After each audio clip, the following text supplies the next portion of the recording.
ছি, এটা কেমন দেশ যে দেশের প্রধানমন্ত্রী একজন র্যাপার আর গৃহমন্ত্রী একজন ডিজেওয়ালা? তবে কি নেপালে এবার থেকে শুধু সঙ্গীত চর্চাই হবে? দেশটা কি উচ্ছন্ন হয়ে যাবে? এমনটা ভেবে একদমই ভুল করবেন না, যেখানে গল্পটা একদমই উল্টো।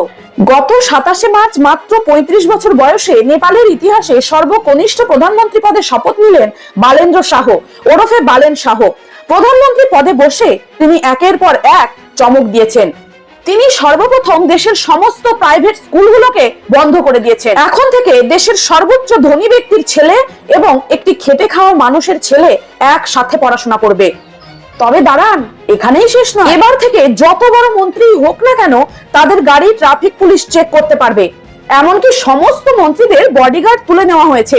শুধুমাত্র সিকিউরিটি তারাই পাবেন যাদের জীবন সত্যিই ঝুঁকিপূর্ণ।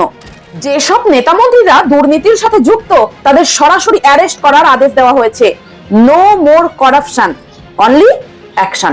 এই নীতি নিয়েই পিএম বালেন শাহ এগিয়ে যাচ্ছেন নতুন নেপাল দেশ তৈরি করতে।